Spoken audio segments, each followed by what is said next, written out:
piece of paper that is 11 by 14 or 9 by 12 or 8.5 by 11 or 8 by 10, somewhere around that size, up to 11 by 14 inches, not meters. Now, about this big by this, about yay by yay big, like that. Hand draw. Don't use a ruler, just by hand, and you're going to do it this way. So it's at the top right hand corner, not at the exact corner.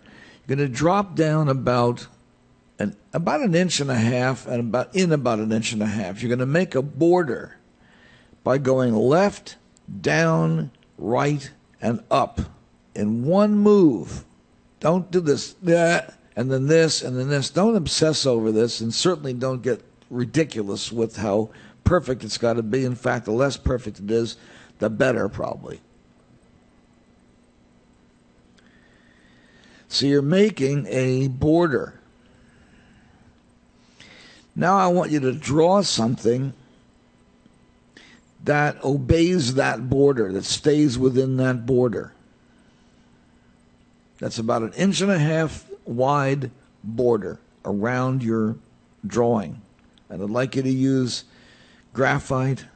I'd like you to use pencil, but you can use pen if you want to. Pencil or pen. Crayon is also sort of okay. I'd like you to use something that's fine-pointed, however, if you can, if you will, because I'd like you to make something a little more, a finished product in the drawing area. Okay, so now you have this drawing that exists within that border. Okay? Now, take a second piece of paper, make that same border, and now draw, leave the border in, but ignore the border as you draw. Just ignore the border, just draw outside the border, all the way to the edge of the paper.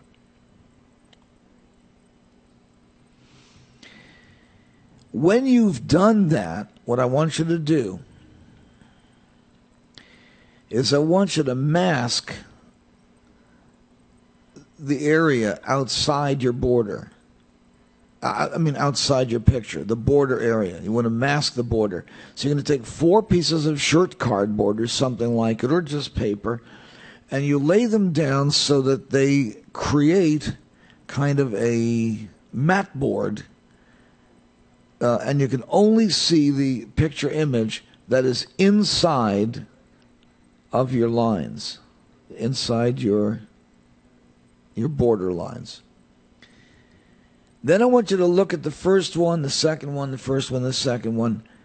Which one was easier to create? Which one helped you more to get the right feel?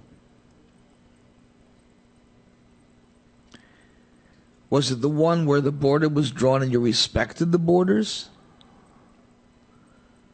Or the one where you did not respect the borders, but then the borders were imposed later?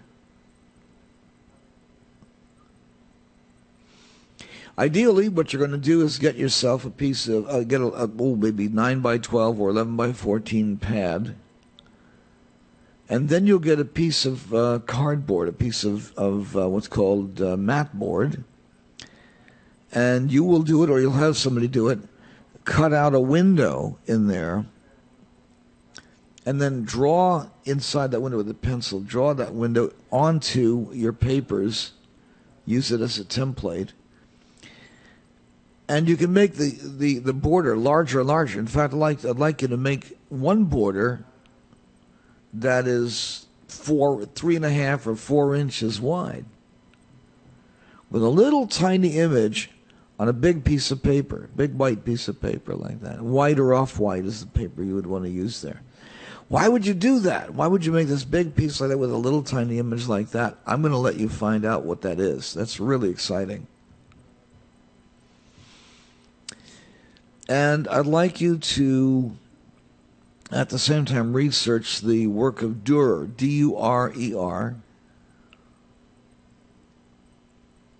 There's only one Durer, believe it. You won't have it's like Van Gogh. Which Van Gogh did you mean? Napoleon, now you could have a very good question. There's lots of Napoleons, and lots of Bonapartes, but you won't have a problem there. All right, so that's the exercise for the moment. And then there's we're going to go a little further with that, but you have to get that far first. And then we can take it another step, which is a more radical step. But we have to get that before we go into a big leap. Okay? Are we going to do movements? We are.